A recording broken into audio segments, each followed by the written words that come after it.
Hebrews, Hebrews, Hebrews. This is Prophets of Awakening. It's our Sabbath class, 2nd of November, 2024. I'll be dealing with the book of Jasher, and I'll be in chapter 78 and 79. Okay, you go to our YouTube channel, The Prophets of Awakening. Check out our videos. We have over 1,000 or so videos, and these videos will lead you to the truth of the Holy Scriptures, connect dots for you. And if you like what you're hearing and receiving, I'm asking you to like, share, and subscribe to the channel. It'd be greatly appreciated. And for those that want to support the channel, we have our cash up on the bottom of the screen. That too be greatly appreciated. Shalom and welcome to the channel. Okay, and welcome to our Sabbath class. For those that don't know, this is a non-Messianic channel. We deal with the Tanakh and the Torah. Tanakh being the Old Testament, so-called Book of Remembrance, and the Torah is the first 5 books of the Old Testament that were given to Moses by our Redeemer and our Savior, the Lord of Hosts. Okay. With that being said, we're going to do our normal, which is a moment of silence, Sabbath prayer, Psalms, some current events. Okay, and got some need to know information. Then we'll open it up for some Q&A. Then we go into our lesson, which is we'll be dealing with Jasher 78 and 79. Okay, this moment of silence is for the Lord of Hosts, and all that He's doing to bring about our prophesied deliverance in these last days. Okay. O Lord, righteousness and uprightness belong unto Thee. Therefore, we come before Thee at this hour, seeking Thy face and looking for righteousness and uprightness, that we may walk before Thee, as Thy servants David and Solomon, Samuel, and Hezekiah did. Okay, for we desire to walk after Thee, O Lord, and keep Your commandments and Your testimony and Your statutes with all our heart and soul, to perform the words of this covenant that was written down by Your prophets. O Lord, allow Thy face to shine upon Thy people, and hear our plea, hear and do, O Lord. Peace be unto You. Okay, so with that being said, I'm going to change it up a little bit. I've been reading out of Psalms, so I'm going to play this little proverb. I think it's kind of impactful, so I'll do it. Okay.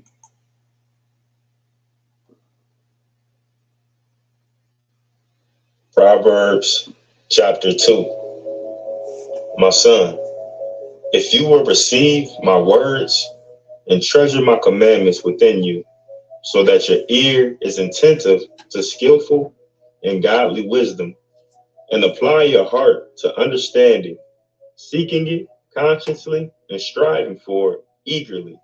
Yes, if you cry out for insight and lift up your voice for understanding, if you seek skillful and godly wisdom as you would silver, and search for her as you would hidden treasures, then you will understand the reverent fear of the Lord, that is, worshiping Him and regarding Him as truly awesome, and discover the knowledge of God. For the Lord gives skillful and godly wisdom. From His mouth come knowledge and understanding. He stores away sound wisdom for the righteous, those who are in right standing with Him. He is a shield to those who walk in integrity, those of honorable character and moral courage. He guards the paths of justice, and He preserves the way of His saints. Then you will understand righteousness and justice in every circumstance, and integrity in every good path. For skillful and godly wisdom will enter your heart, and knowledge will be pleasant to your soul. Discretion will watch over you. Understanding and discernment will guard you. to keep you from the way of evil and the evil man, from the man who speaks perverse things, from those who leave the paths of uprightness to walk in the ways of darkness, who find joy in doing evil and delight in the perversity of evil, whose paths are crooked and who are devious in their ways, to keep you from the immoral woman, from the seductress with her flattering words, who leaves the companion of her youth and forgets the covenant of her God. For her house leads down to death, and her paths lead to death. None who go to her return again, nor do they regain the paths of life. So you will walk in the way of good men, that is, those of personal integrity, moral courage, honorable character, and keep to the paths of the righteous. For the upright, those who are in right standing with God, will live in the land, and those of integrity, who are blameless in God's sight, will remain in it. But the wicked will be cut off from the land, and the treacherous shall be forcibly uprooted and removed from it. Okay, so that was Psalms chapter 2, right? And it tells you everything you have to do, especially as a Hebrew Israelite man. He says that in verse 4 was what got my attention. He says two things, right? If you seek for her, the wisdom, right? Most High, if you seek her as silver, that same way that you seek silver, and you same way you search for gold, that desire in your heart. Same way you search for money and all that. If you seek for this wisdom right here from the Most High, then you'll get it. And then the second part of that is, look who it is that giving it to him. It's the Lord. So he says, when you seek after him, not Jesus, you seek after him, then these things is added unto you. So look at the dilemma that we in. We're dealing with a whole nother God, JC. It had nothing to do with us. When we seeking after him, coming into the understanding of that you need wisdom and knowledge and understanding, and then you're seeking for it, but you're calling the wrong person. The person that's standing at the door ain't JC. And that's big. Okay? Any comments on that? So that was Proverbs chapter 2. Okay, so with that being said, go to the current events. Okay.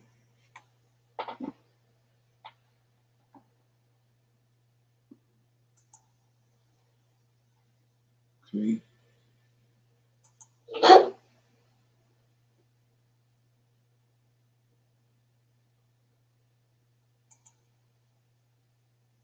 With the upcoming U.S. election, the BRICS 2024 summit took place last week and is going to change the entire future of geopolitics. Now, don't get me wrong, the U.S. election is important, but as political commentator Glenn Greenwald states, the U.S. has no functional president and has not had one for months, and it's barely noticeable. And barely matters because there's a permanent unelected machine that runs the government. There's a lot of truth to that statement, and countries around the world are planning a new path. The 2024 BRICS Summit was the most successful meeting in BRICS history, as this meeting further propelled the rapidly occurring seismic shift in the world order towards the Global South countries. Some have even compared this meeting to that of the Bretton Woods Conference in 1944 that established the current US-led Western world order. Nothing better embodies this shift in power away from the West than the location of the conference itself. When Russia pushed back against NATO expansion in Ukraine 2 years ago, the West has done everything in its power to isolate Russia on the world stage and collapse its economy.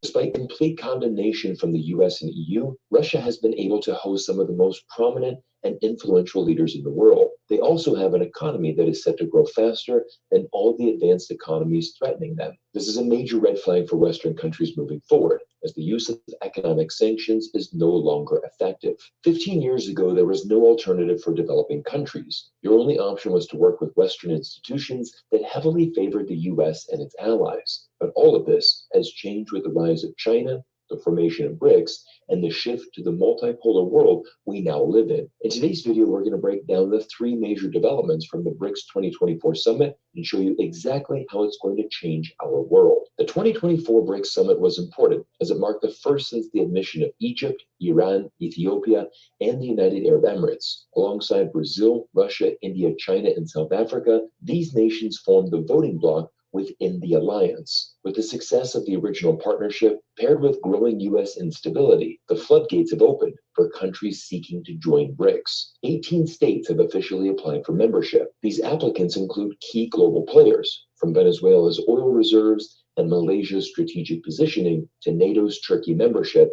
and Palestine's influence, each delivering significant blows to the West hegemony. There are also a further 13 influential countries who have become partner states, allowing them to participate in BRICS without any voting power. The core members, their partners, and future additions all but ensure that BRICS will become a dominant force that is already in many ways superior to the G7. As the Carnegie Institute reports, BRICS Plus is a formidable economic bloc comprising half of the world's population, 40% of its trade, and 40% of crude oil production and exports. So how has the West responded to the rise of such a strong organization? Unsurprisingly, with a typical Western superiority complex. Representing the worst of these attitudes was the Secretary General of NATO, Mark Rutte, who was quoted saying, "BRICS is a very obscure, disordered clique. Don't take it too seriously. It includes India and China, so what could ever come out of this?" It's quite the bold statement, and of course this didn't age well. It's the same type of Western arrogance that has resulted in China leapfrogging the US the past 15 years to now dominate almost every aspect of modern technology. Ironically, during the summit, China and India reached a historic settlement, ending hostilities along their border and vowing to strengthen their friendship through BRICS. In addition,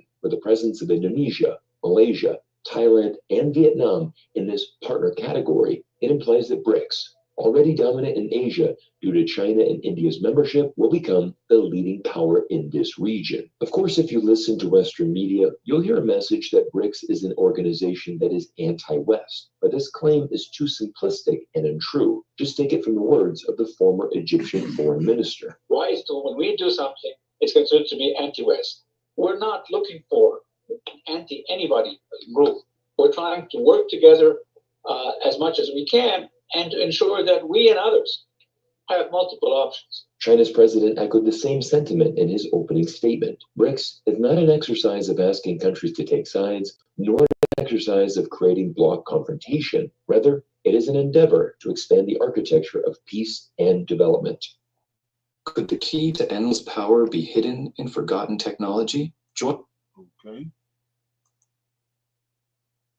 The BRICS alliance is growing so fast is ironically the actions of the US government. 1/3 of the world is currently under US sanctions, 60% of whom are global South countries. The West has essentially forced these countries to seek an alternative path. In a speech during the BRICS summit, Vladimir Putin called out the weaponization of the US dollar, saying it was a strategic mistake that undermines trust in the dollar as a global currency. He made it clear that Russia didn't willingly abandon the dollar or choose to fight against it. Instead, they were blocked from using it due to sanctions. As a result, Russia had no choice but to explore alternative financial systems and currencies to protect its economy. The movement towards global de-Westernization is accelerating, and in the long term, it's going to heavily influence the future of the US dollar. I'm going to break down exactly how BRICS will change the US dollar status as the global reserve currency. But first, I want to tell you about today's video sponsor, Kalshi, which is the first legal exchange where you can bet on any event.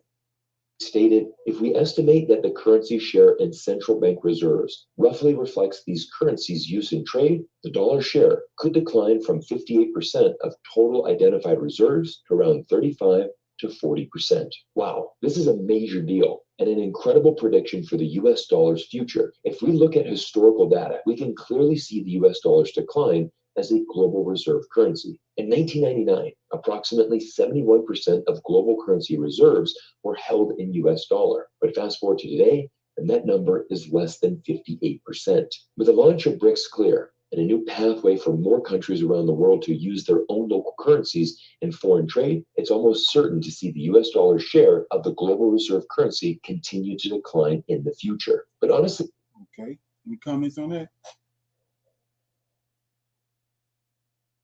Okay.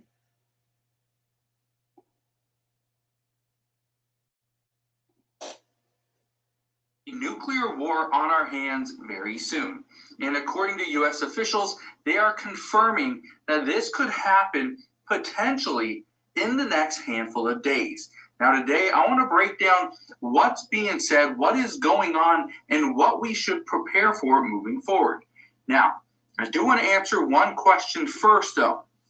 A lot of people are asking, why should what Iran is doing or what Israel is doing or what Russia and Ukraine are doing, how does this impact us here in the United States? Well, the one reason why we are being impacted in the United States is because the United States continues to send military equipment to Ukraine. That is causing issues with Russia, now North Korea, and even China. The United States is also sending assistance and aid to Israel. That is causing a lot of issues with Iran, who currently, Iranian proxies like Hamas, Hezbollah, even the Yemen Houthis, they are trying to fight Israel. But the problem is the U.S. continues to butt in. That's the reason why we are being impacted right here on U.S. soil. So I'm going to get to all this in just a moment, explain what is going on and how a massive strike could happen in just a few days. But I'll get to this in a moment. All I ask is if you enjoyed these daily updates. And now let's begin.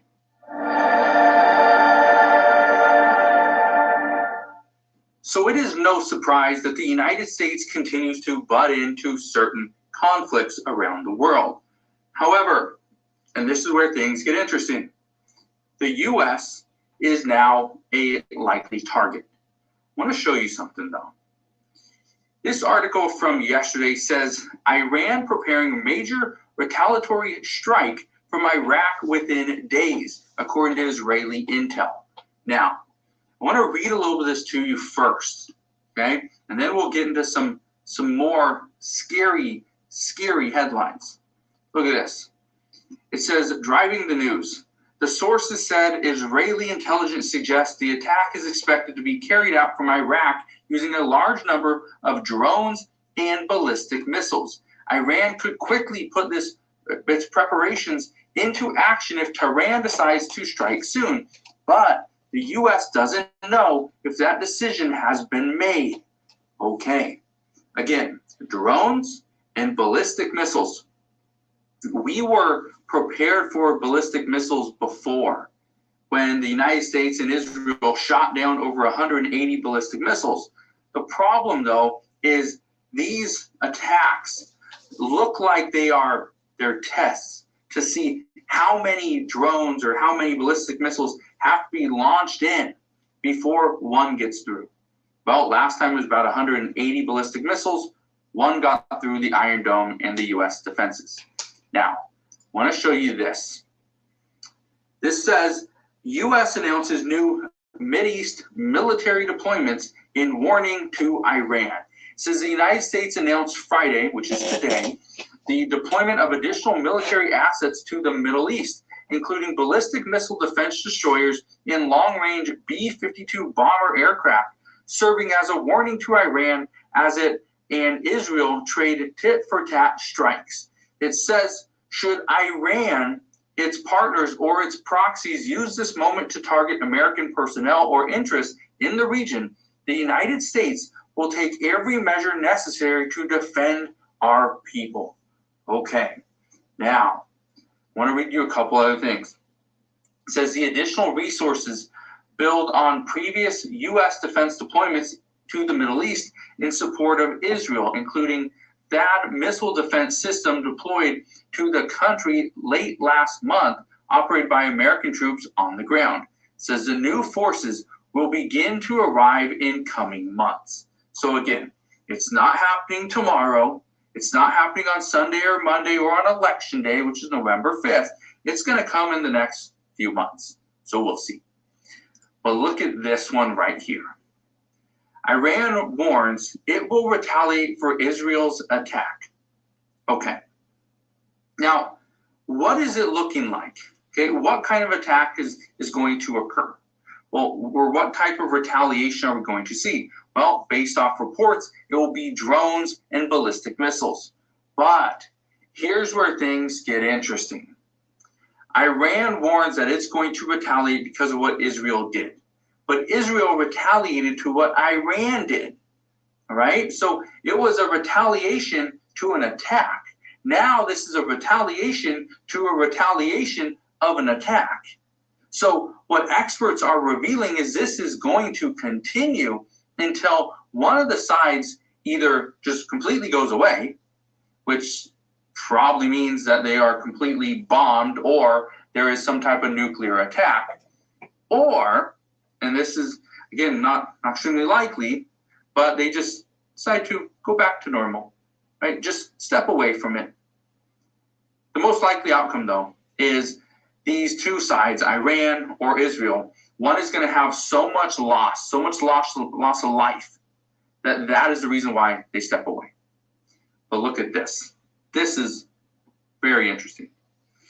Benjamin Netanyahu signals Iran's nuclear program could be next target as Iran plans future attack. Says Iran may look to push fight with Israel to Iraq to avoid normalizing attacks on its own soil. And that could easily happen. We could see the attacks coming from Iraq as opposed to Iran. Here's the problem. The United States has forces in Iraq. If we see an attack occur and U.S. military experience loss of life, that is quickly going to draw in the U.S. Into this regional war, and we are going to see it escalate extremely fast. Okay, any comments on that?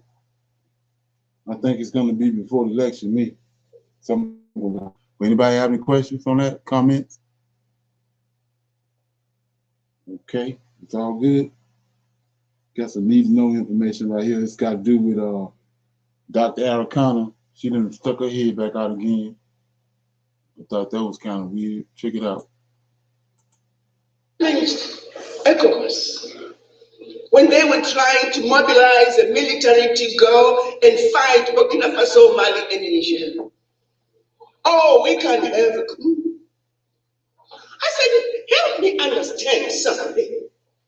France has had coups against these nations for centuries. When France is forcing these countries to deposit their bank reserves with France, that's a coup, an economic coup. President Tinubu, what have you done about this coup? You are sitting on the big boy chair now. Talk to me. What are you going to do about this coup? When France is making sure that all natural resources for these countries belong to France, that's a coup. What are you going to do about it, ECOWAS? These are coups. But somehow, we don't see them as coups because it's the white man doing it. If a black man was doing the same thing to another black man, oh, you know, they'll call them out in a heartbeat.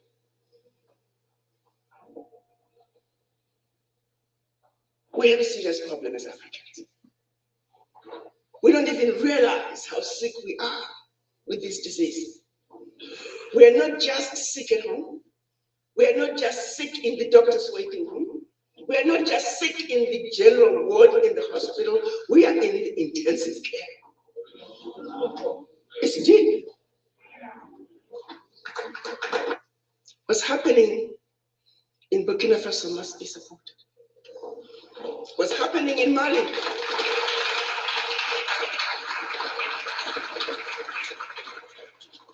must be supported. What's happening in Niger must be supported. If you care the least bit about our future, how else are we going to get France out of Africa? How else are we going to get Britain, Germany, all those former colonizers? They're now in as multinationals. Yes, King said the Queens, what happened in Burkina Faso must be supported. What happened in Mali? I made over 6 figures trading without even looking at the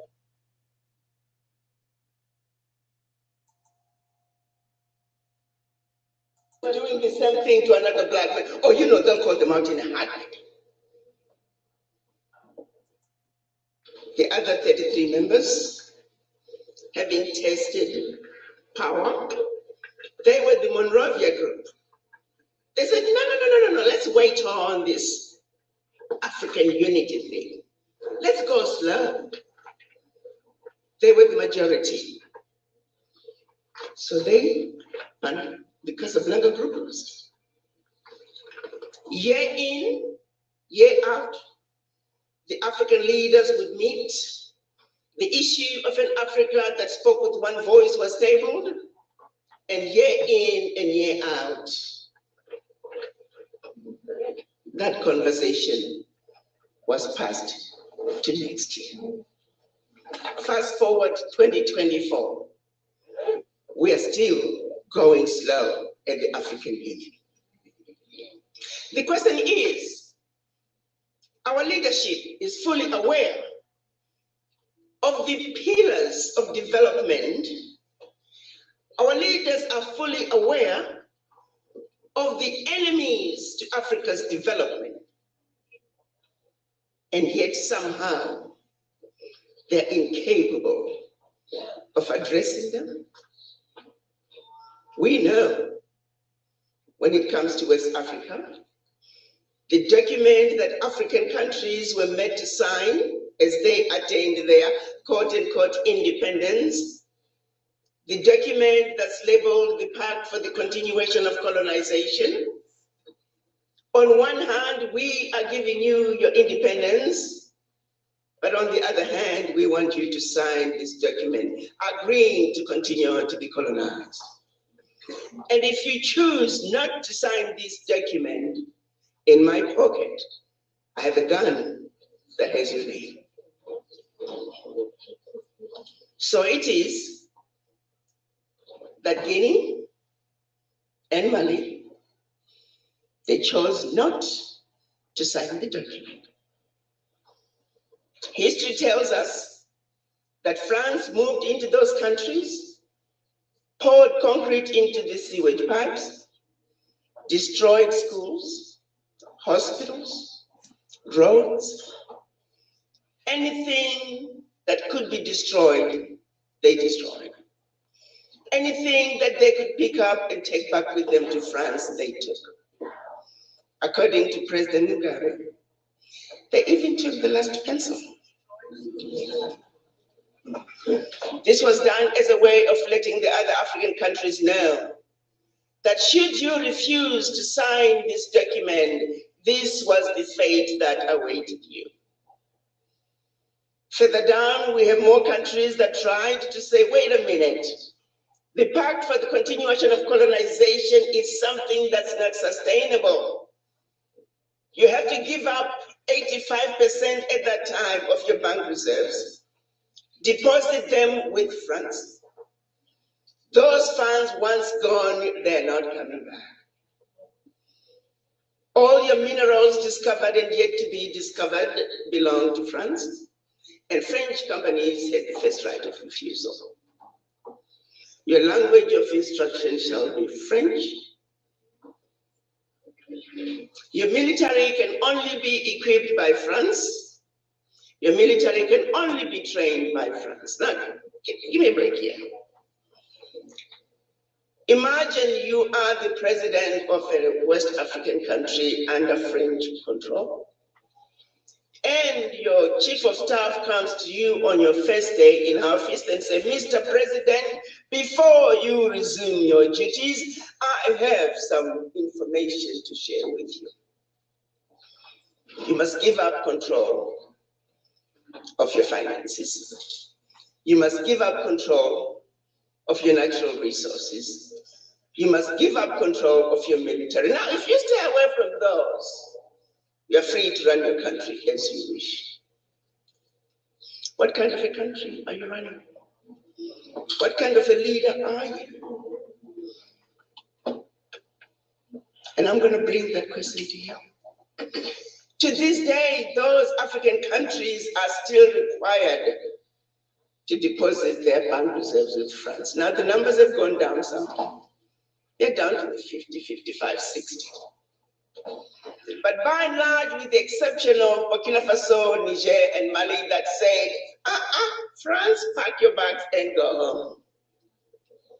The rest of the African countries are still subjected and held to the Pact for the Continuation of Colonization. There are many other pacts and treaties that African countries were forced to sign that are still in place today. So enemy number one is the existence of pacts and treaties that we know they go against the development of Africa. But our leaders, for various reasons, and we know those who have tried to pull away, they've either been assassinated or exiled. So that little conversation right there, we see the same thing happened over here. They gave us the leaders, long-term leaders, and then when they didn't do what they said, they killed them over here. And we see the same thing happening over there, but we see everything changing. Not only is it changing amongst the black folks, but their finances and all that, everything that they do is changing, it's going away. And like I said, that's where all the drama is coming in at. So if you have any kind of idea of what's going on, you keep your eyes on what's going on in Niger, Burkina Faso, and Mali, because they are Israelites, and the end times are surrounding the true Israelites. So you have to keep your eyes on that. Anybody have any comments, questions on that? Any backup information? Okay. No, sir. Okay. I open it up for some comments, questions, or comments, or anything you come across when you were studying, or researching. Anybody have anything? Okay. I talked about this a couple of days ago. I found this article, so I'm gonna play it.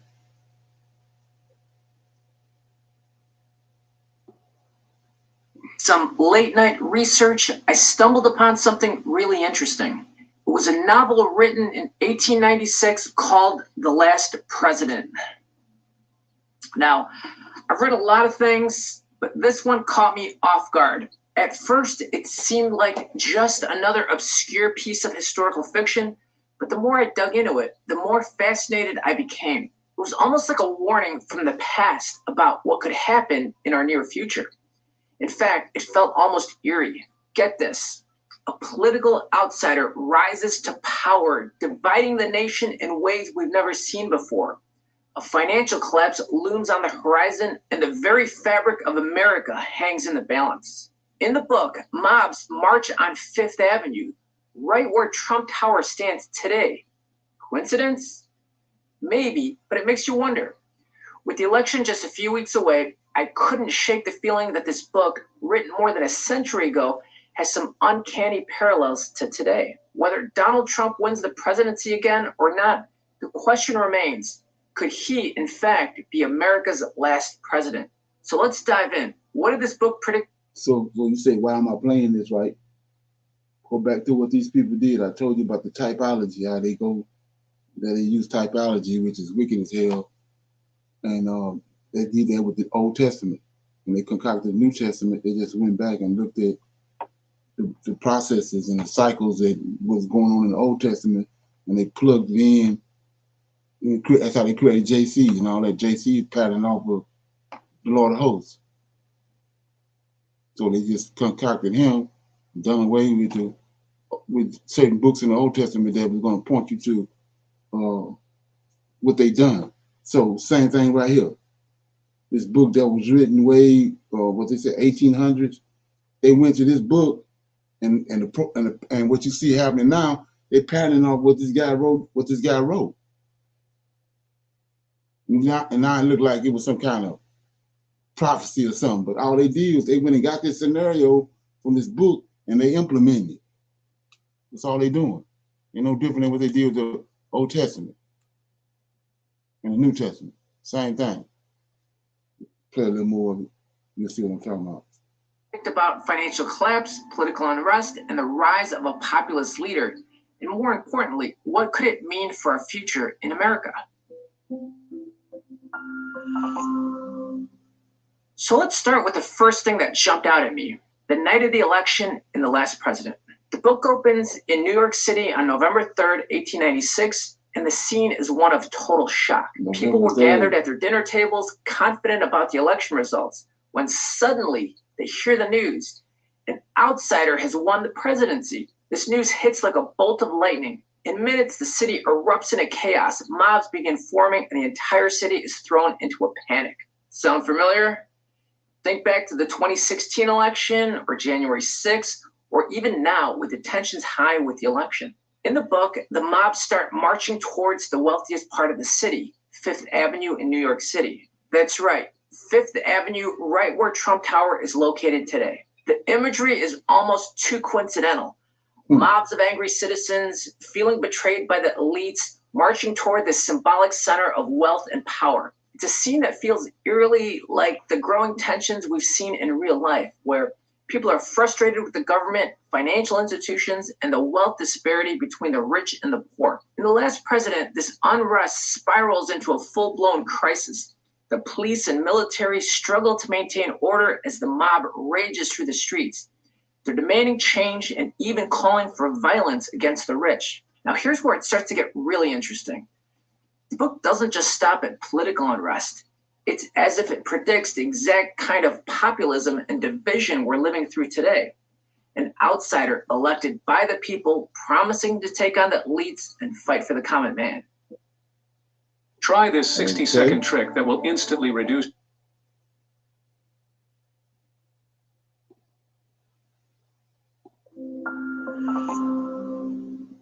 Now here's where things start to get really strange.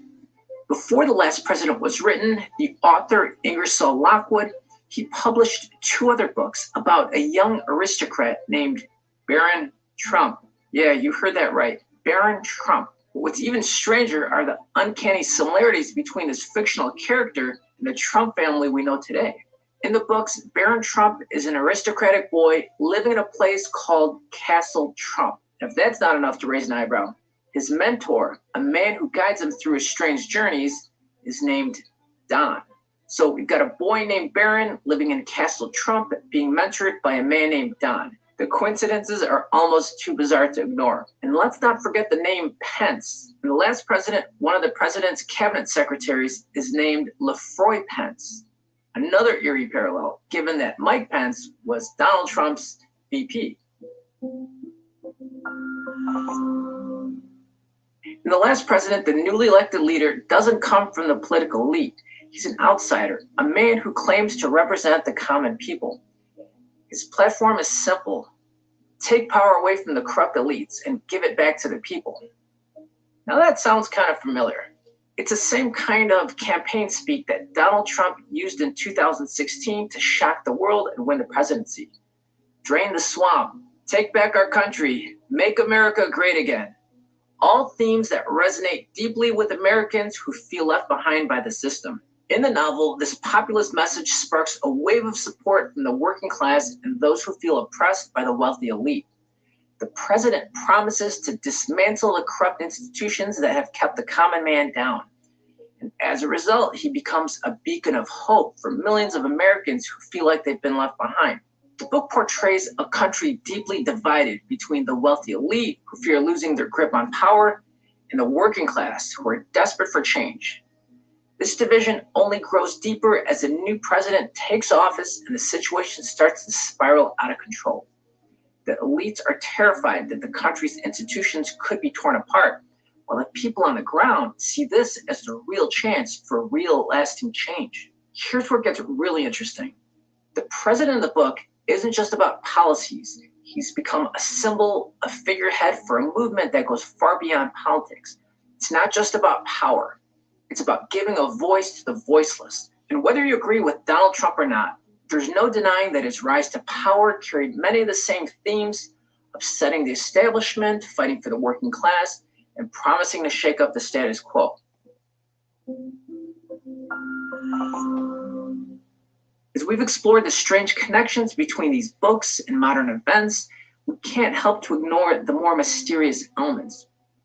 Some have wondered, was Ingersoll Lockwood simply a clever author, or was he tapping into something much deeper? Could these uncanny similarities have ties to the occult?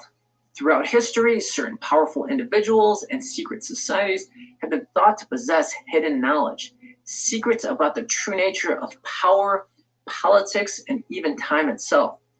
Could The Last President and the Barron Trump books be more than mere fiction? Could Lockwood have been privy to some hidden knowledge?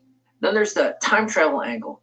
Some conspiracy theorists believe that the connections between these books and today's world are too precise to be coincidence.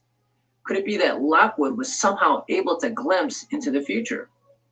Of course, these are just theories, but when you consider the details, the names, the places, the events, it makes you wonder, is there more to these books than meets the eye? Like I said, it's typology. That's all they're doing. It's typology. Believe me. So, any comments on that? We kind of talked about that a couple of days ago, but I just wanted to play that. Right. Okay. Shalom. I agree with you on the typology, and if you go back to Nixon and the Watergate, you can see reference some commonality in Trump's way of presidency. So I can believe, that they just did a transcript of a manuscript and put it to life. Exactly. That's all 2025, Project 2025 is. They're going back and getting something from the past and bringing it to today. Even with I lost my train of thought. Anyway, so when you look at that, you would see that I was mentioning over the last couple of days how they setting us up for this very thing right here we're looking at that was in this book. They showing us, because our pictures worth 1,000 words. They're showing us. When you wake up in the morning and the first thing you see on the news is, especially these the guy was talking about these megaites and all that, these Trump people, they wake up and the first thing they see on the news is burning ballots. Somebody opening up a mail ballot box and the ballot's on fire. After all that happened the last couple of years with the election. And then just recently they showed that on the news that they made a mistake and played a video showing that Kamala Harris already won.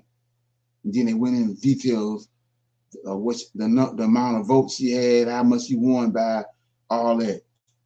And then now, I don't know if anybody's familiar with it, you might want to check it out. I didn't want to play the video because I don't want to get no copyright or whatever, but they got a video that came out. It just came out. It's Joe Rogan. You know who that is. He got his own podcast. And he interviewed Trump. And so he got like 18 million subscribers, right? So he said that he made the statement that the social media, whatever they call it, downplayed his video. They didn't, they did something with the algorithm and they downplayed the video. So he putting it off on the government, the establishment, which is the Democrats. So they did something to tamper with the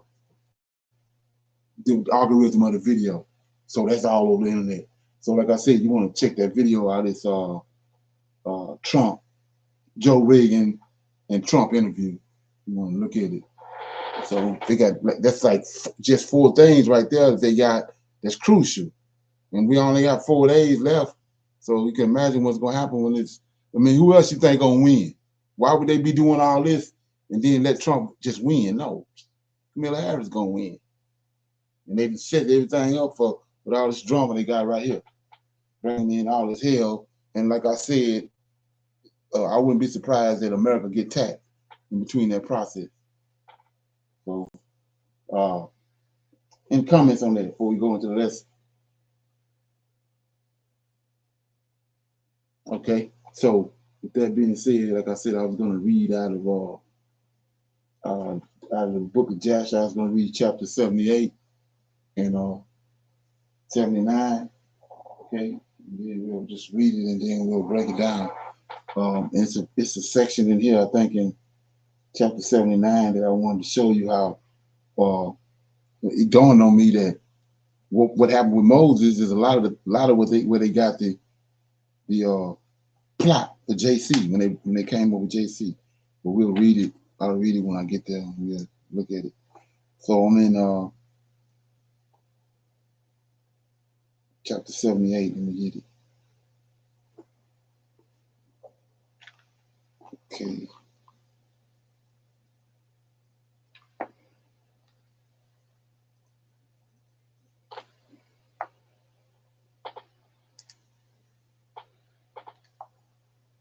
Amen.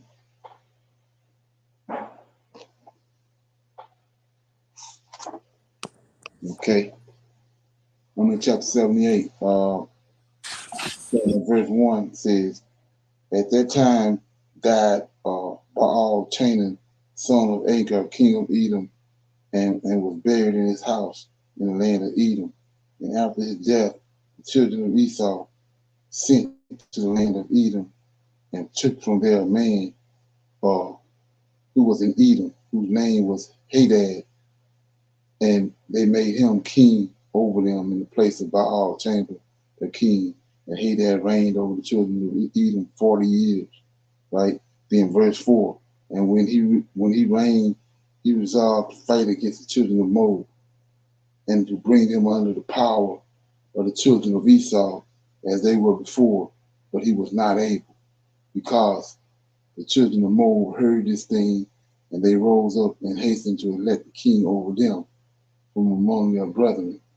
And afterwards they gathered together a great people and sent to the children of Ammon, their brethren, to help to fight against Hadad, king of Edom. So here goes right here. I wanted to shine light on this because also, if you go back to when Israel came out of the land of, when Lord of Hosts, when you understand who the Lord of Hosts is, it's an angel that went to Egypt.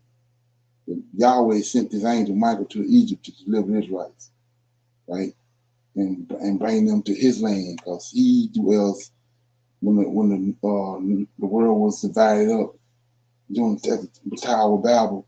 Because of what happened at the Tower of Babel, was divided up by 70 angels, and the angel of the Lord, which is Michael, he received the land of, he dwelled on Mount Zion, because these angels dwell on mountains. He dwelled on Mount Zion, and that whole region was given to him by lot. The earth was divided up by lot during the time of Peleg at the Tower of Babel. Okay, then when the Israelites went into captivity in Egypt for the 400 years, Yahweh commanded Michael to go and deliver his people. That's how he inherited them. When he sent them to Egypt, he inherited the Israelites, brought them back to his land where he was at. In that process, you go to Deuteronomy chapter 2, you'll see that they saw giants all through the land. Every giant, and then every land they would come to, the king would come out of his city, come out and come and meet them. These were giants. They had crowns on. Like I said, you have to connect all these dots. Go back to Tubal-Cain. They were shown by these fallen angels how to fashion metals. So they showed them how to, make these crowns, put rubies and all that in the crown and all that. These giants was wearing. The giants one had the mail and the swords and all that, and the spears. So the king would come out there as giant and post up. Every country they come through, all through, it's like almost 10 or 15 nations of giants just in Deuteronomy chapter 2. So when you look at what I just read, I'll read it again. The Israelites, this is what the Israelites done when picked Saul. This is what so many people can't understand why that when you say that David was the first king, the Lord of hosts, Michael, he's the God that's over Israel. He chose the king. But when they chose Saul, they did the same thing these people did. Let me read it again. At that time, died by all Canaan. This is Jasher 78, son of Anchor. This the Edomites, king of Edom. And he was buried in his house in the land of Edom, right? Then verse 2, after his death, the children of Esau sent to the land of Edom and took there a man who was in Edom, whose name was Hadad, and they, see that, the children of Esau, they made him king over them in place of Baal Chadam, and their king. And then when you get down to verse 4, and when this reign was dissolved to fight against the children of Moab, to bring them under the power of the children of Esau, and as they were before, but he was not able to, because the children of Moab heard this thing, and they rose up and they hastened to elect a king over them among their brethren. And they afterwards gathered together a great people, and they sent to the children of Ammon, their brethren, to help fight against Hadad, king of Edom. So when Israel got into their land, after all that the Lord of hosts had done, before they got there in the land of Egypt and in the wilderness, when they got to the land of Egypt, they did the same thing right here. They told Moses, we want a king over us, just the same way these people did. And then who they choose? Saul. And what Saul was? A giant. Head and shoulders taller than everybody else in Israel. They chose Saul. So now let's look at, when you start talking about who the Messiah is, you go to 2 Samuel, right quick, 1 Samuel, right quick. I don't want to get sidebar.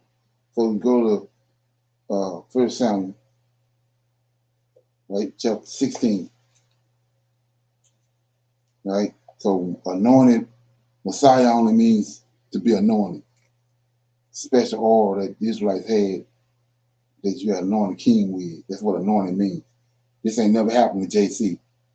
So, chapter 16, verse 1. And the Lord, see that? Not the people, not the children of the people. The Lord said unto Samuel, how long was I born for Saul, seeing I have rejected him? See that? They chose him, but the Lord of hosts, Michael, rejected him, right? Because he did exactly what he said he was going to do. So he says, the Lord said unto Samuel, how long will thou mourn for Saul, seeing I have rejected him from reigning over Israel? Fill thy horn with oil. There go the anointing part. That's all Messiah means. Fill thy horn with oil and go. I will send thee to Jesse, the Bethlehemite. Go back to the typology I told you about. Bethlehem.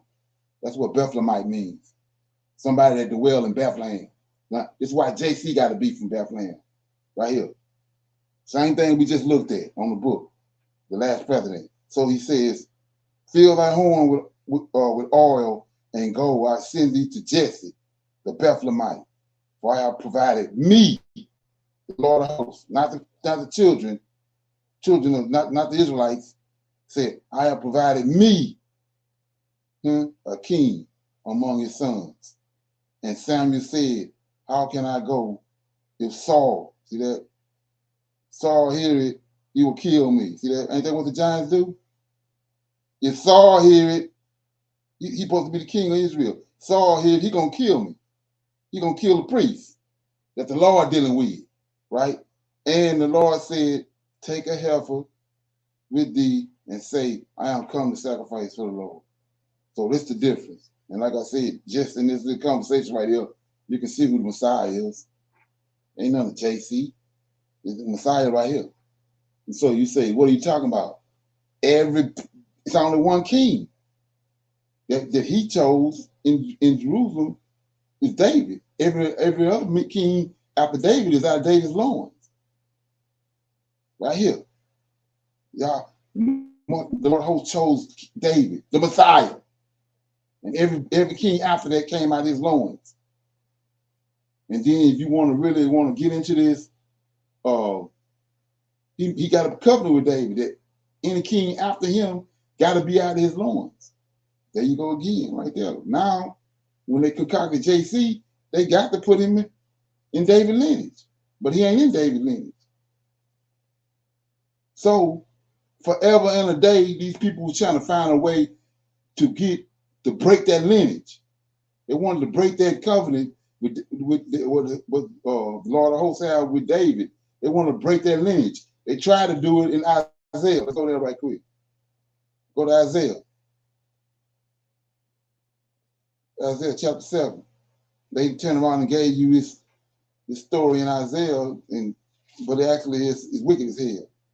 So you go to Isaiah chapter 7. And right here.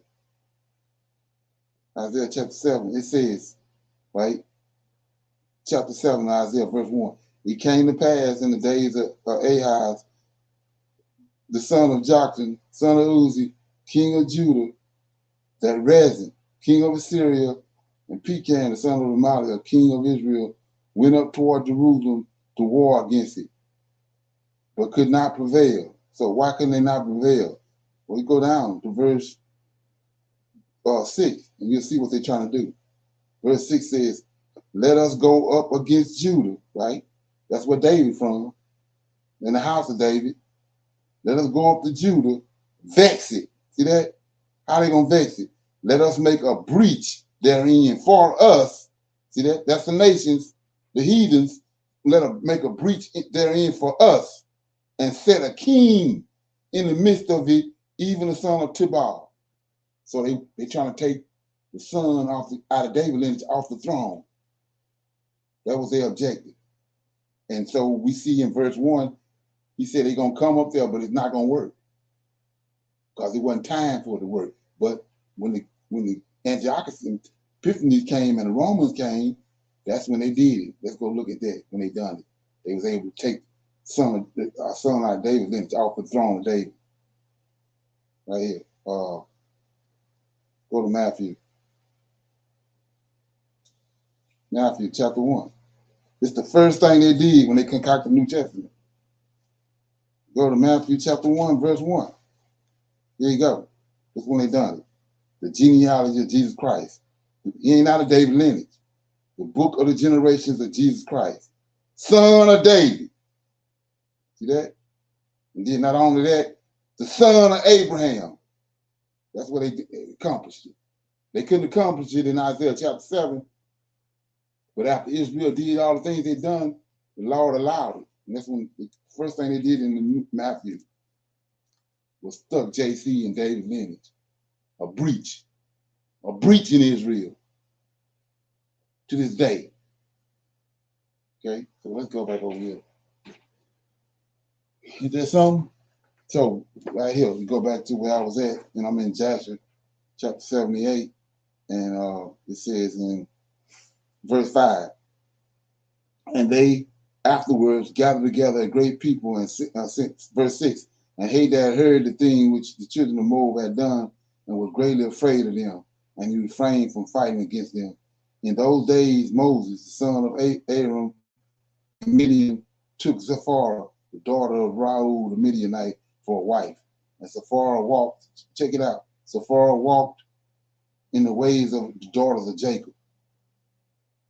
She was nothing short of righteous of Sarah, Rebecca, Rachel, and Leah. So let's look at that because there's a whole bunch of meat in this where we're looking over. Zipporah walked in the ways of the daughters of Jacob. So she ain't no daughter of Jacob. See that? Zipporah walked in the ways of the daughters of Jacob. She ain't a daughter of Jacob. So who is she? A Midianite. We talked about the other night. Midian. Abraham married another woman after Sarah died. And he had like 7 sons. One of the sons was named Media. That's why she a Midianite. but she's not no daughter. She's not a daughter of Jacob.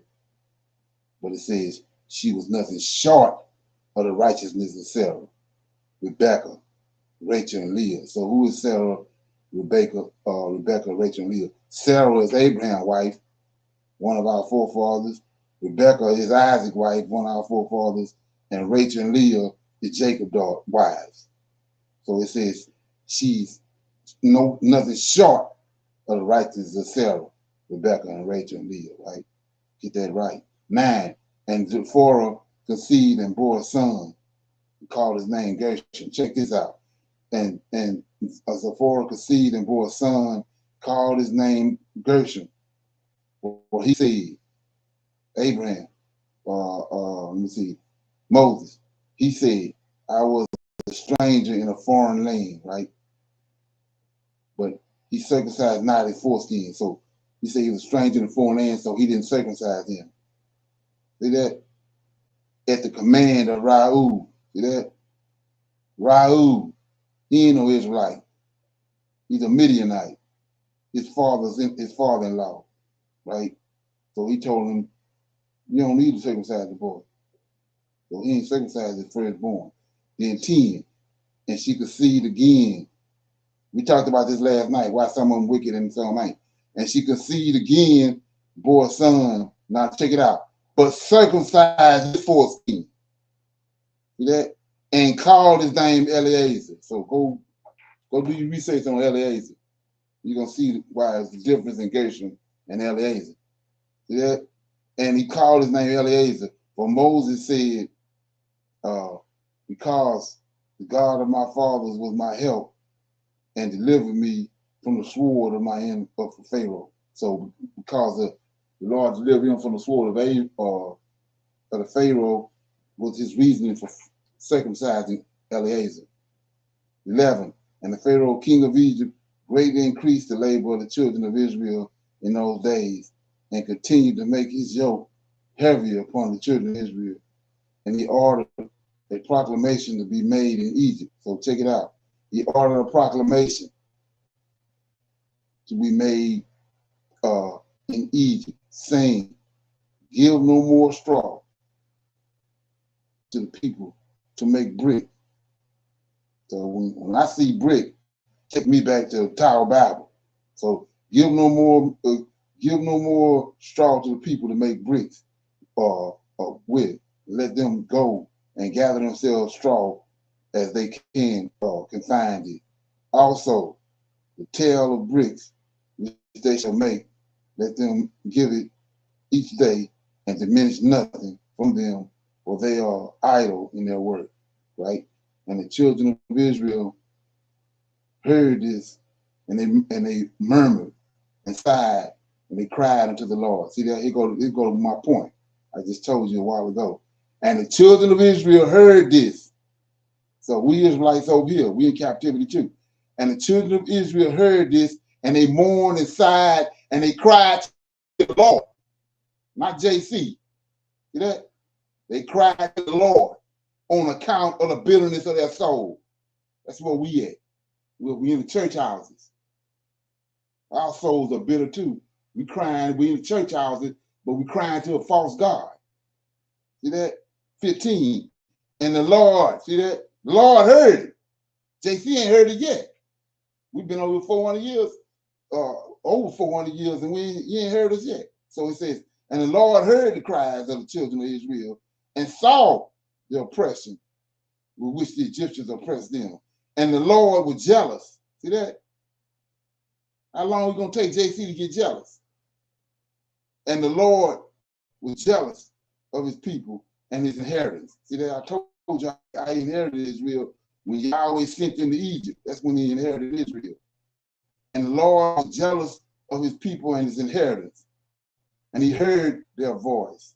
And he resolved to take them out of the affliction of Egypt, to give them the land of Canaan for possession. See how big that is? But you read it over, you'll read over it all day. Our grandmama, great-grandmama, granddaddy, they've been reading over this to the day. They can't see that JC and the Lord is two different beings. One of them is concocted, and the other one was the one that went to Egypt. He's our deliverer. Okay, that was Jasher chapter 78. Anybody have questions, comments on that? Anything I read or heard? Shalom. As you talked to before in the past, a little bit last year, this year, and we mentioned, so when they concocted JC, why did he do it 360 change? You read where he was a jealous God. We know of the things when he inherited Israel that he was responsible for, and how he brought the trouble to the people, and so for them to come out of the Old Testament and go into the New Testament with such ease, it doesn't even match. Right. But it was, the reason why it's such an ease is because of, first of all, generations later, just like with slavery, they came out, that first group that came here, that didn't go well. They beat the hell out of them and changed their names. And then when the next generation came, they got some of the information from their previous forefathers, but by the time two or three generations later, they don't even know. They know nothing about when they was in Africa. They don't know nothing about their heritage. Same thing right here.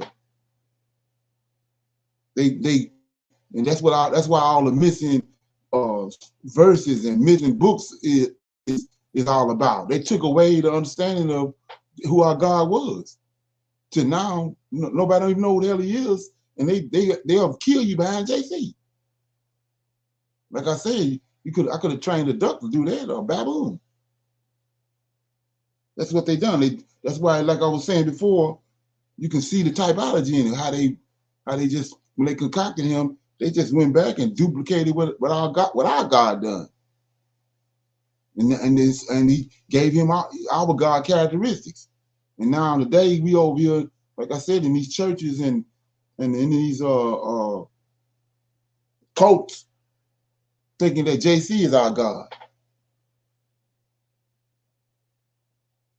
Okay. Anybody else got anything? Okay. So here go another example. I was telling you about how about the typology right here. This is Jasher 79. So when I'm reading it, keep in mind that JC done all the same thing. So Moses came for JC, right? So, and you got to look at the role. They using JC. He playing the same role that Moses played. He's supposed to came and showed up in Jerusalem as a deliverer to deliver the people. They just expanded and said that he's delivering mankind. He's a lamb. He's gonna die for everybody's blood. You're gonna shed his blood for all humans. So let's look at it.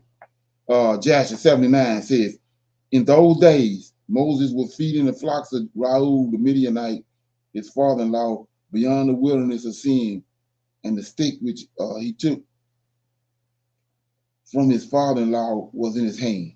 And it came to pass one day that a kid of goats strayed from the flock, and Moses pursued it, and it came to the mountain of God in Horeb. And when he came to Horeb, the Lord appeared there unto him in the bush, and he found the bush burning with fire, but the fire had no power over the bush to consume it. And Moses was greatly astonished at this sight, where the bush was not consumed, and he approached to see this mighty thing. And the Lord called unto Moses out of the fire and commanded him to go down into Egypt to the Pharaoh of Egypt and to send the children of Israel from thence. So that's one example right there. Just remember, go back to Matthew, Mark, Luke, and John. This is what JC said.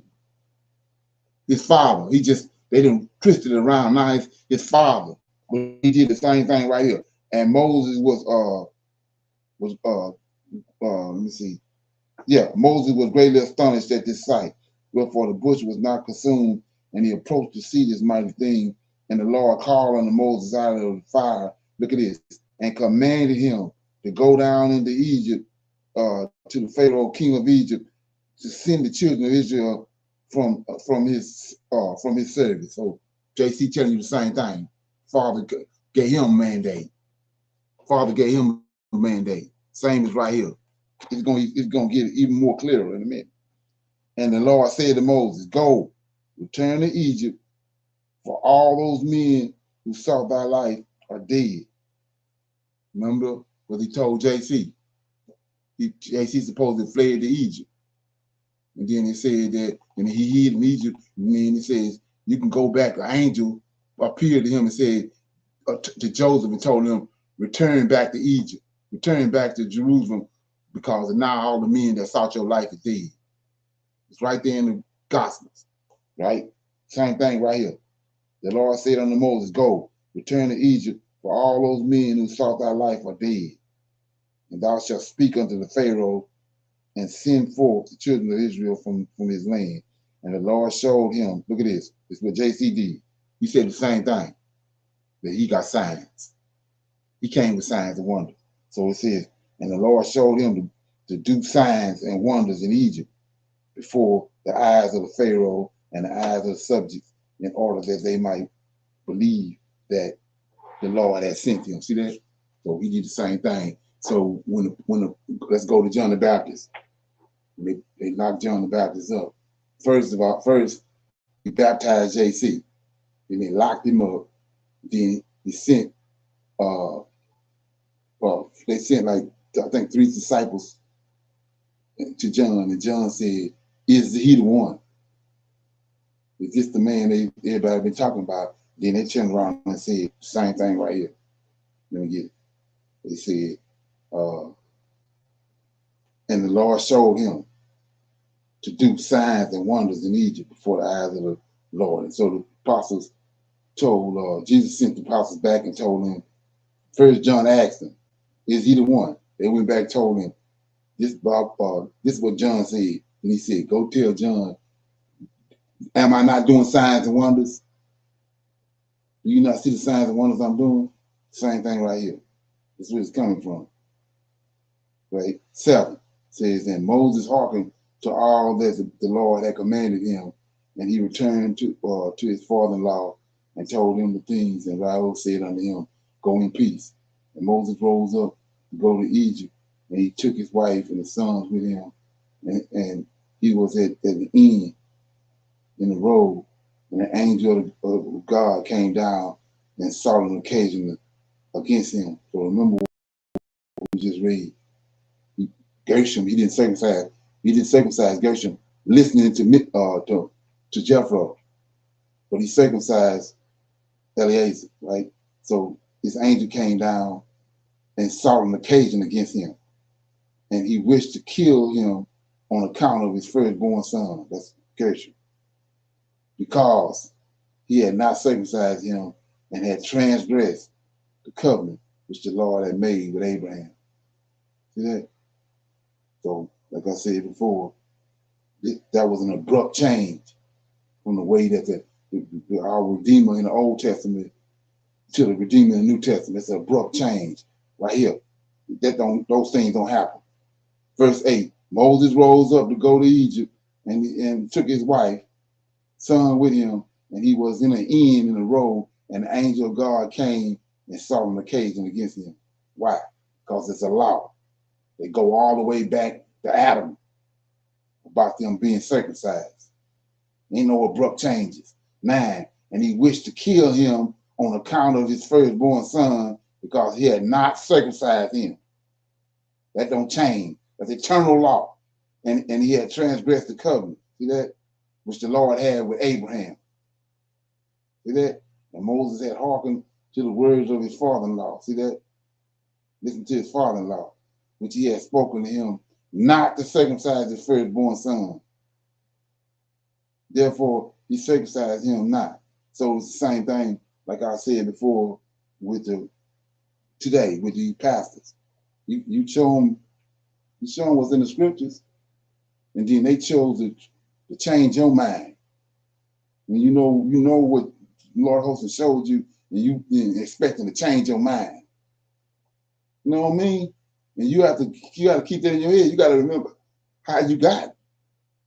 How you get your foundation. How it came to you. Somebody can't come in, whether it's your cousin or your uncle or whatever, and then persuade you to get off of the rock, the square you're standing on. And when you know how you got there. So anyway, so he says, and he wished to kill him on account of his firstborn son, because he had not circumcised him. He had transgressed the covenant which the Lord had made with Abraham.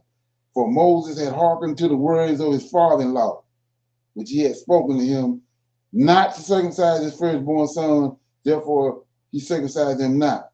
And Zipporah saw the angel of the Lord seeking occasion against Moses, and she knew that this thing was owing to him not having circumcised her son, Gershom.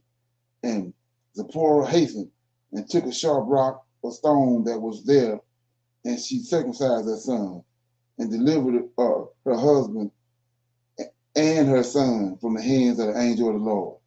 And Aaron, the son of Amram, the brother of Moses, was in Egypt, walking at the riverside on that day. So let's go back and let's look. I want to show you how crazy this is. So JC came, right? I show you how he came. He came right here from what Moses did. That's how he came. Whoever concocted it. But anyway, the narrative is that you ain't got to be circumcised no more. We all the same. You ain't got to be circumcised no more. So look at this right here. What we just read. It says, verse 11. This is 79. Jasher 79:11. Zipporah saw the angel of the Lord. It's the Lord of hosts, seeking occasion against Moses. It's Moses, right? Moses. And she knew that this thing was owing to him not having circumcised her son Gershom. And Zipporah hastened and took a sharp rock, a stone that was there, and she circumcised her son. Look at this. And delivered her husband and her son from the hands of the angel. So go to Jerusalem now.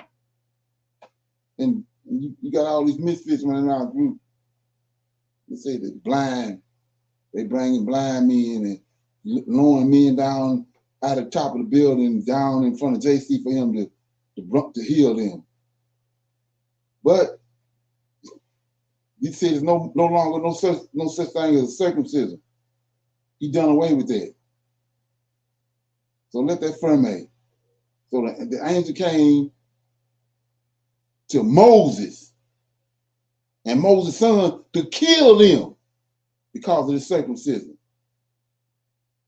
Now look what JC saying, and whoever wrote that, and Paul,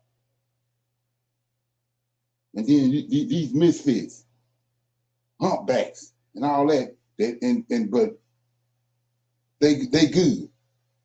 But Moses, the man of God, right here, the angel, the very Lord of hosts, our deliverer, came to kill him and his son for not being circumcised,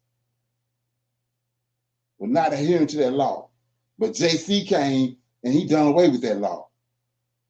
The law is a schoolmaster. Let that friend make.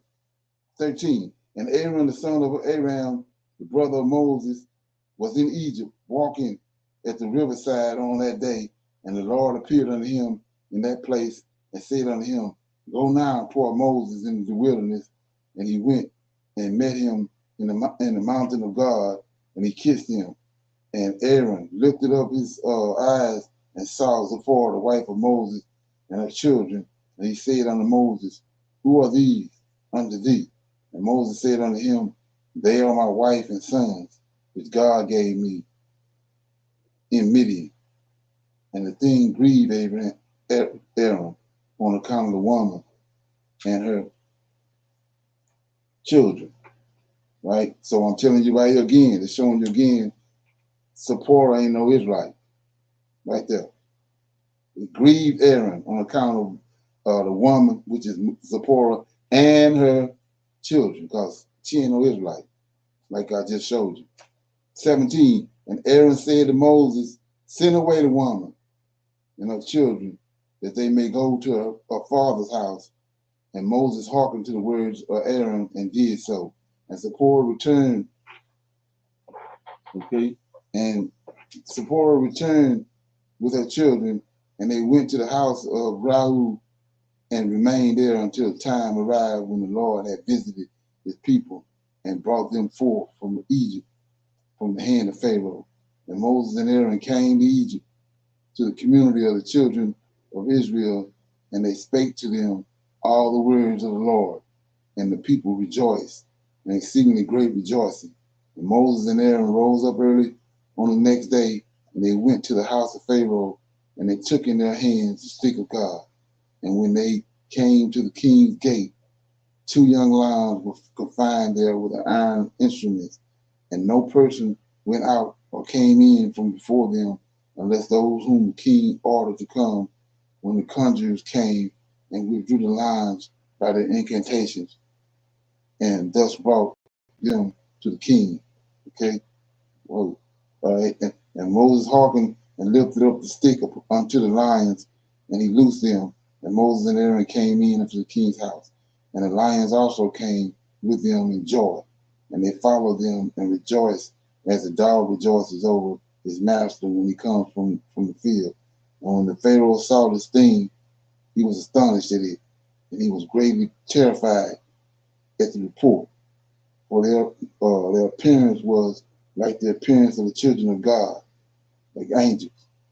And the Pharaoh said to Moses, what do you require? And they answered him, saying, the Lord God of the Hebrews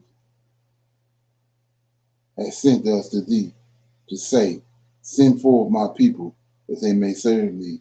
And when the Pharaoh heard the words, he was greatly terrified before them. And he said to them, go today and come back to me tomorrow. And they did according to the words of the king. So this example I was telling you about when you're dealing with the truth, when the truth comes. Don't think that the person don't know the truth comes, because it's going to affect them. So it says right here, 25, the Pharaoh said to Moses, what do you require? And they answered him, saying, the Lord God. So this is the words of the Lord. Moses bringing, the Lord God of the Hebrews has sent us to thee to say, send forth my people that they may serve me. Now watch this. 26. Same thing happening today with the truth. And when the Pharaoh heard the words, he was greatly terrified before them. So that happens. That happens right today when the truth comes. But look what he do. And he said to them, now he's trying to find a way to regroup. And he said to them, go today and come back tomorrow. And they did according to his word. So now he's trying to find some kind of way to get time to regroup from the truth that just came. Okay, so 27.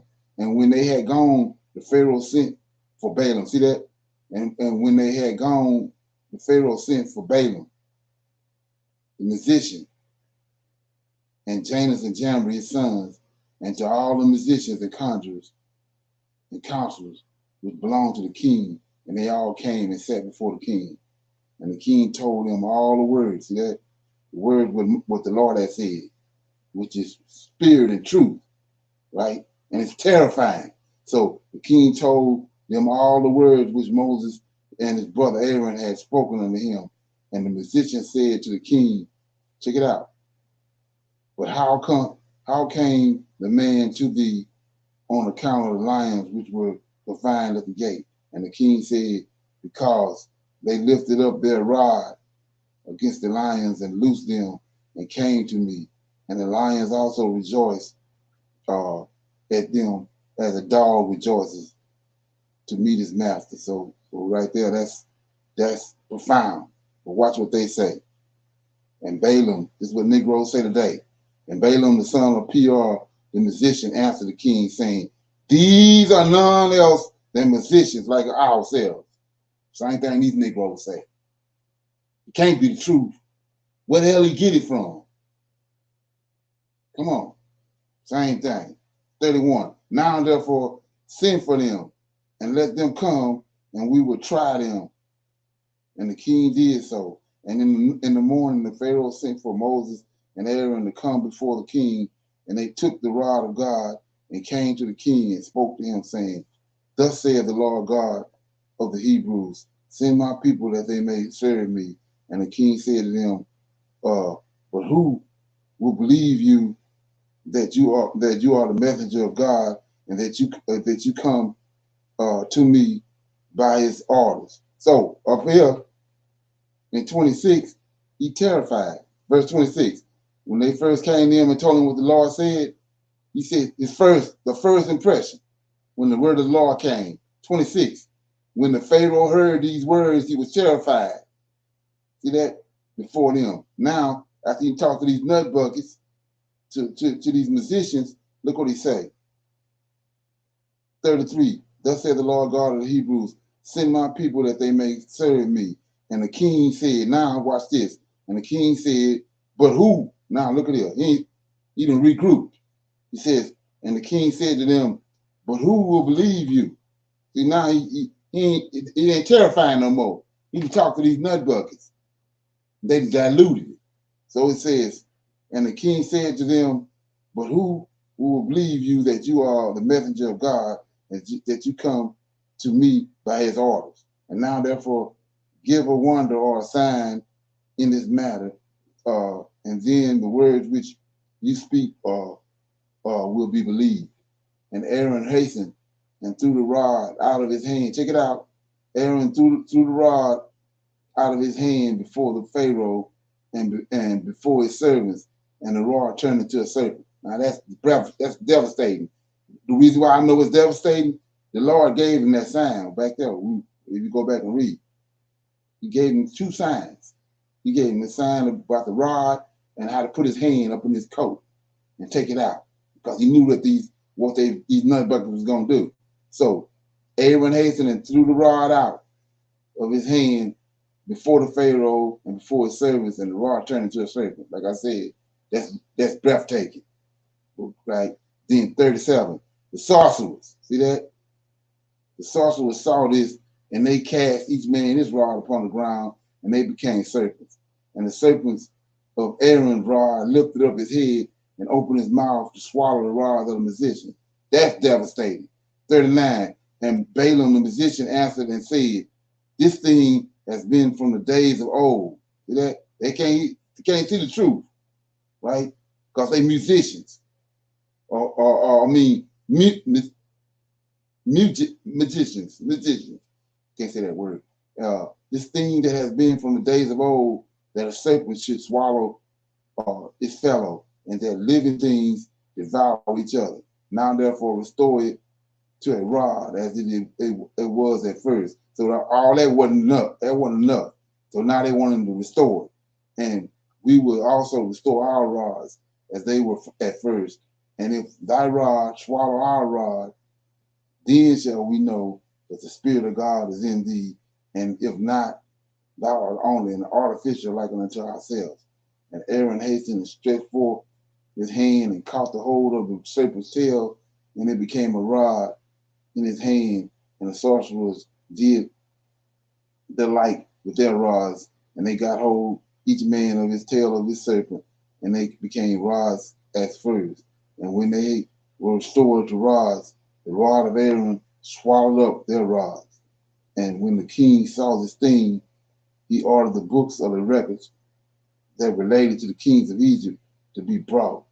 And they brought the books of the records, chronicles of the kings of Egypt, in which all the idols, see that? He's looking for an idol. But the Lord of hosts ain't no idol. In which the idols of Egypt were inscribed, for they thought of finding therein the name of Jehovah, but they found it not. And the Pharaoh said to Moses and Aaron, behold, I have not found the name of your God written in this book. So that's the wrong book. And his name is I know not. And the counselors and the wise men answered the king, we have heard that the God of the Hebrews is the son of the wise, the son of ancient kings. And the Pharaoh turned to Moses and Aaron and said to them, I know not the Lord whom you have declared, neither will I send his people. And they answered and said to the king, the Lord God of gods is his name, and he proclaimed his name over us from the days of our ancestors. And he sent us, saying, go to the Pharaoh, say unto him, send my people that they may serve me. Now therefore send us, that we may take a journey for 3 days into the wilderness, and there may sacrifice to him. For from the days of our going down into Egypt, he has not taken from our hands either burnt offerings, oblations, sacrifices. And if thou wilt not send us, his anger will be kindled against thee, and he will smite Egypt, either with the plagues or with a sword. So I want to shine a light on something, okay? Because it's important, right? 48. Therefore, this Moses talking, send us that we may take a journey for 3 days into the wilderness, and there may sacrifice to him. Now check it out.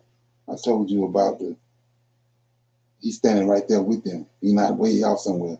He says, for from the days of our going down in Egypt, when famine came and they all went into Egypt, the 70 souls, right?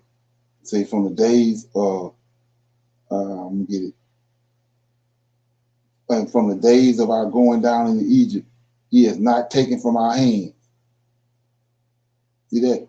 He's not taken from our hands either burnt offerings or oblations or sacrifices. And if thou wilt not send us, his anger will be kindled against thee, and he will smite Egypt, either with the plagues or with the sword. So how long his hand got to be? If he way up in heaven, he ain't took nothing from their hands. How long his hands is? Let that firmate. Says here, and Pharaoh said unto them, tell me now his power and his might. And they said unto him, he created the heavens and the earth, the seas and all their fishes. He formed the light. He created darkness. He caused rain upon the earth and watered it. He made the herbage and the grass to sprout. He created man and beast and the animals of the forest, the birds of the air and the fish of the sea.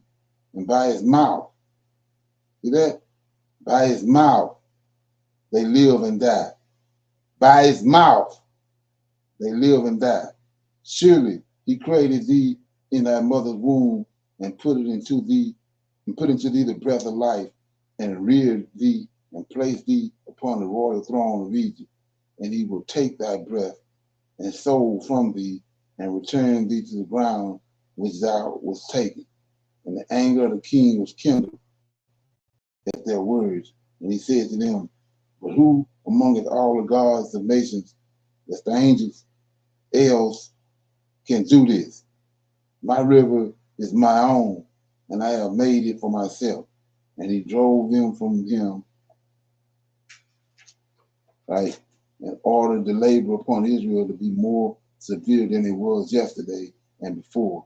And Moses and Aaron went out from the king's presence, and they saw the children of Israel in an evil condition, for the taskmasters had made their labor exceedingly heavy. And Moses returned to the Lord and said, why hast thou ill-treated thy people? For since I came to speak to the Pharaoh, what thou didst send me for, he has exceedingly ill used the children of Israel. And the Lord said to Moses, behold, thou wilt see that with an outstretched hand, heavy plagues, Pharaoh shall send the children of Israel from his hand. And Moses and Aaron dwelt among their brethren, the children of Israel in Egypt. And as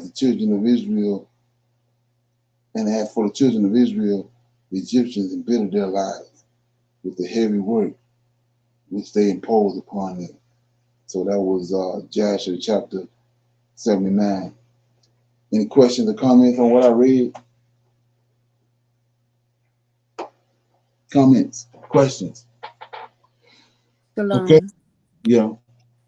When we're speaking of on the idols in Zechariah 13, when is this gonna? It said will come to pass when In that day, the foundation shall open for the house of David and for the inhabitants of Jerusalem, for in sin and for uncleanness. It shall be in that day, says the Lord of hosts, that I will not that I will cut off the names of idols from their land, and they shall no longer be remembered. I will also cause the prophets and the unclean spirits to depart from the land.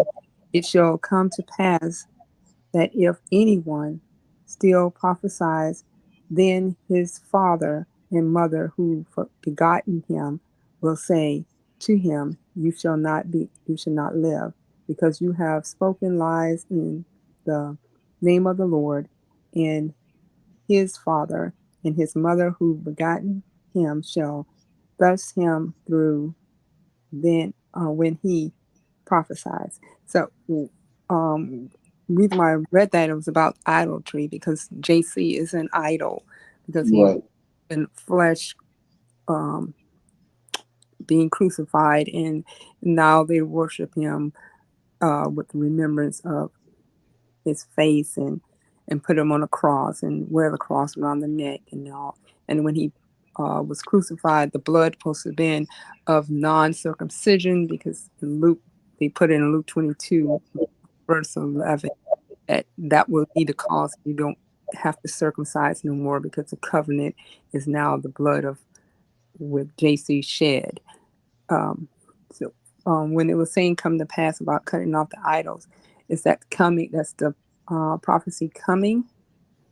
Yeah, yeah, it didn't happen before because of when they came out of Egypt. Like I was saying, you got a group of them that wasn't able to they wasn't able to shun and get rid of the idols and the things that they had experienced in Egypt once the Lord came back. So when Moses and Aaron went up to talk to the Lord on the mountain, they created a golden calf like they had in Egypt. That's what he's talking about. So when he come back, he's gonna get rid of all the idols. All the other nations dealing with idols. But the God that's in Israel is the living God. But all the rest of them is idols. That's what all these people do. They just make idols. Their gods ain't real. That's the difference in the God in Israel and all the other gods. Another example of that is when Nebuchadnezzar came. It was in the book of Judah when he said that he was coming. Alexandria did this. All of them did it. When they came and they conquered a country, they destroyed their gods. So that's what the people bow down because they're saying that whoever this person that came and destroyed their gods is stronger than their gods. So when he got to with that understanding, when Nebuchadnezzar Nebuchadnezzar's general got to Israel, to Judah, he came and he asked the Moabite, why these people not scared of me? Why they not coming out to greet me and scared of me? And then he told them, he said, well, no, as long as they in good standings with their God, they good. But if they're not serving their God, then you stand a chance. And then he was saying that, do they not fear me? Look at all the other gods. I destroyed all the other gods in all the other countries. I'm gonna do the same thing right here. Not understanding that the God is in Israel ain't no idol. They ain't got him covered over with plated gold and all that idols. God is in Israel is real. And that's where everybody making a mistake at now. These same people concocted JC. When the opportunity presented itself, when Israel became no longer was a nation, when Antiochus came, then they created a God. They got our records and they created a God like they always do. That's who JC is. Shalom. And I know the quote says, believe in half of what you see and none of what you hear. But as they created the New Testament, it's all about tangible things. If they can see it, they believe it. And I believe that when they did JC, being that they can see, because they cannot see the Lord of hosts. They cannot see the Creator. So, right. And it's not given to them to deal with him. He don't deal. He can't deal with them. That's the thing about it. So when you understand that, you go to the day to so-called, pastors. The requirement is that you was called. Then they go to seminary and all that. That has nothing to do with Israel and the God in Israel. Jeremiah and them ain't go to no seminary. They wasn't called. And then they'll say that God told me this. No, he ain't told you nothing because it don't add up.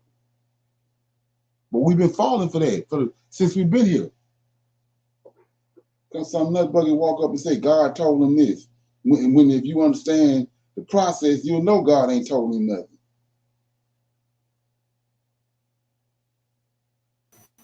Shalom, everyone. Brother Leonard, as you were reading in chapter 79, right? Right. Just starting with verse 9, right, where it says, and he wished to kill him on account of his firstborn because he had not circumcised him and had transgressed, right, the covenant which the Lord had made with Abraham, right? But of course, we know we serve a living God that changes not, right? Yeah, but as you go over into the New Testament, it talks about a walkness of new life, right? And in the book of Corinthians, I think it is, not sure, minute, that talks about circumcision, right? Means nothing, right? Exactly. It counts for nothing. Exactly. So, but then it also tells you that JC didn't to abolish the law, right? Or change anything. So as we keep reading and understanding that the New Testament is just all over the place, right? And that JC is an idol, right? And it talks about how his blood, saved the people, right? Blood of the lamb. And they want to quote Leviticus connecting to that. They just want to hand pick out a scripture versus reading the whole chapter to understand what he's talking about when it comes to the blood. Right. To bring in JC. So as you were reading 9 all the way through 12, right? I was thinking about that, where it says, like I said in the New Testament, circumcision counts for nothing when we know that it does. Right. Exactly. And that's what they did. And you got to go back and look at back then. People wasn't, it was the hierarchy. They're the ones that was getting educated. All the rest of the people they wasn't educated. They was illiterate. And so all they had to do was they see a sacrifice over here and then a sacrifice over there. They think it add up. They don't understand everything that goes in between that. Like he said, it's animal blood all through the Old Testament. And God in the Old Testament, he's not. It's an abomination to shed human blood. Then you get to the New Testament. Now all of a sudden, it's a JC blood. He a human, and his blood is going to do away with all the sin of the world. From day one in the Old Testament, the clean animals, their blood was certain one's blood was suffice to cleanse the sins of Israel. Yes, sir. That newness of life is tried to bring in, and as you're reading that in Corinthians, right? It tells us, it mentions Christians, right? It says Christians. Exactly. But we don't heed to that. So again, I just get kind of confused when we have people like that say that they're Hebrew Israelites, but they stay in the New Testament to walk in that newness of life, because they feel as though those laws and things that are in the Old Testament is just too strict. It's too much. You know what I'm saying? But then you want to follow the Passover and all the other stuff, but I just don't understand why they stay connected to that New Testament when it comes to a lot of things, because it has nothing to do with us as Hebrew Israelite. It constantly says throughout the New Testament, Christians. Right. Christ-like. Mm-hmm. Yes, sir. That's what I told. I talked to a couple of brothers a couple of weeks ago, and I said, he said he ain't no Christian. I said, yeah, Christ, what Christ is. Well, that's what Christ, ain't Christ in the word Christian? Mm-hmm. If you believe in Jesus, you're a Christian. But you believing in JC, Yahushua, but you say you ain't no Christian. When his name is in the very word Christian. Right. So, Israel, Israelites. Right. Right. Yeah, it makes no Christ, sense. Christian. Right. So why is that? Just another thing that bedazzles me is, why is the animal blood in the Old Testament? Why is the animal blood suffice? Well, you go to animals. Animals, they got instincts, right? Like the guy just told the Pharaoh. He said, the God that's in Israel, he made the animals, and they do what he tell them to do. So the God of Israel gave them their instincts. So can you sin out of instinct? If all you do is got instinct, can you sin?